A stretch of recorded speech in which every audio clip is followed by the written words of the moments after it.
Le segment des camionnettes ou des pick-up, si on veut, est très populaire et très lucratif en Amérique du Nord et particulièrement aux États-Unis. Si on compare les manufacturiers américains, GM et Ford se battent à chaque année pour vendre environ 400 000 à 450 000 copies par année.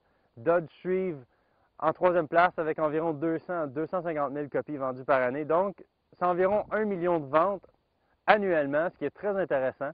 Et tous les manufacturiers semblent vouloir embarquer dans ce segment-là.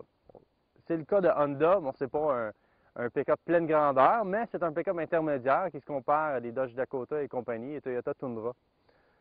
Pour ce qui est de leur premier esquisse de pick-up, si on veut, c'est très bien réussi.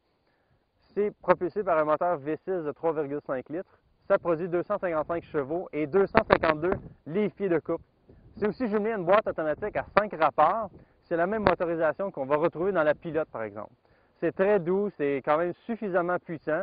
Bon, c'est pas un bolide, mais quand même, ça se tire bien d'affaire, puis il y a une très bonne sonorité aussi. C'est très plaisant à conduire. En ce qui concerne la tenue de route, je suis agréablement surpris. Ça marche très bien. J'ai embarqué dans d'autres pick-up. Quand, lorsqu'on prend des bosses à brasse gauche-droite, ça me donne un peu mal au cœur, mais ce n'est pas le cas dans ce pick-up-là. Je suis très satisfait de la suspension. Elle avale tous les bosses, toutes les surfaces. Ça va très bien. Ce modèle ici, c'est une Ridgeline LX.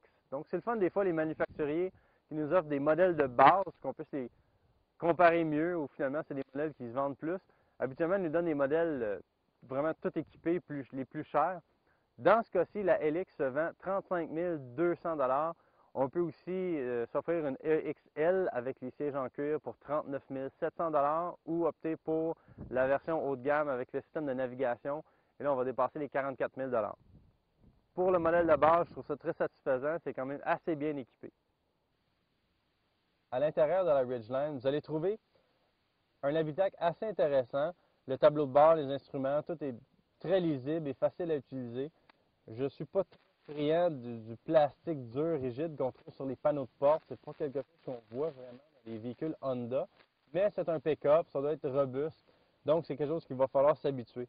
Le système de son, bonne sonorité malgré ses 4 haut-parleurs. C'est sûr que si vous voulez quelque chose qui a un peu plus de meilleure qualité, il faut opter pour les versions, les niveaux de finition plus élevés de la Ridgeline, donc la EXL et le modèle avec le système de navigation.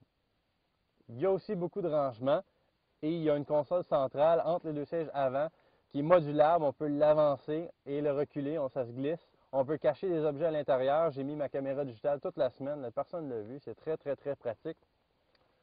Très sécuritaire aussi. Il y a des coussins gonflables partout, dont des coussins gonflables latéraux.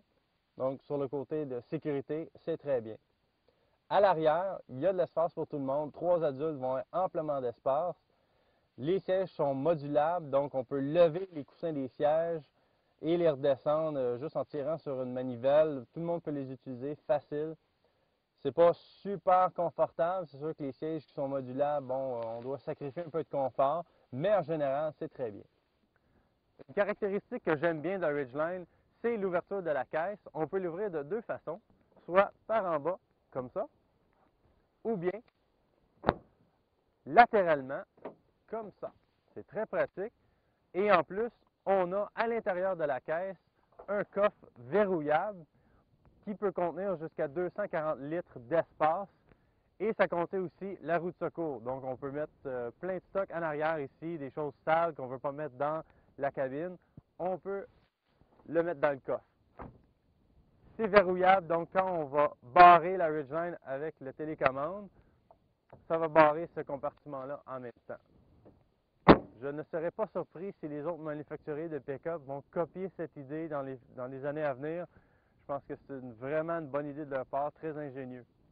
En somme, j'aime beaucoup la Ridgeline. Si j'étais intéressé par un pick-up, je considérerais définitivement ce pick-up-là. Et à 35 200 $, je crois que c'est une excellente valeur de ça.